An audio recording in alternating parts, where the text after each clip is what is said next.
গেল কয়েকদিন উত্তরা ছিল রণক্ষেত্র এবং বৃহস্পতি শুক্রবারে যে হামলাগুলো হয়েছে সেই হামলার কিন্তু সাক্ষী এখনও কিন্তু রয়েছে উত্তরাতে।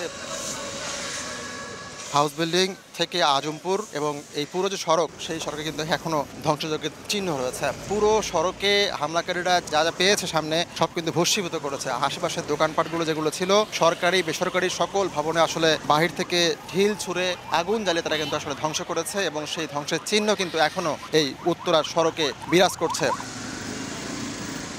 আজকের সকালের যে দশা সেখানে কিন্তু আমরা দেখছি সেনাবাহিনী টহল দিচ্ছেন এবং তারা কিন্তু আইন শৃঙ্খলা রক্ষায় কাজ করছে।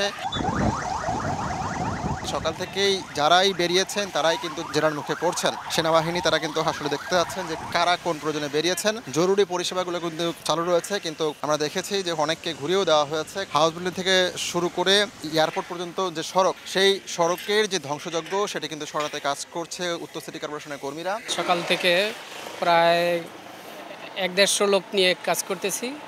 আমরা এই ধ্বংসযজ্ঞগুলা কমপ্লিটলি পরিষ্কার না হওয়া পর্যন্ত আমরা কাজ চালিয়ে যাব। আজকে সকাল থেকে আসলে হামলাকারীদেরকে আমরা এখানে জমায়েত হতে কিন্তু দেখিনি। শুধু সেনাবাহিনী নয়, আইন শৃঙ্খলা বাহিনীর কিন্তু অন্যান্য যে ইউনিটগুলো রয়েছে সবাই সক্রিয় রয়েছেন।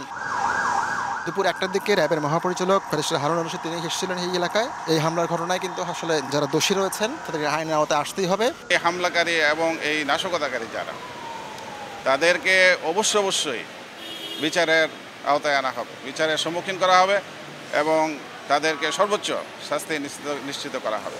অনেক সাধারণ জনগণ তারা যেটি বলছেন, এই যে দমবন্ধ একটি দশা সেটি থেকে তারা পরিত্রাণ চান। অফিস আদালত এগুলো যে বন্ধ করে দিচ্ছেন অনেক কষ্ট হয়, যে অনেকে বাজার করতে পারে না, খাইতে পারতেছে না।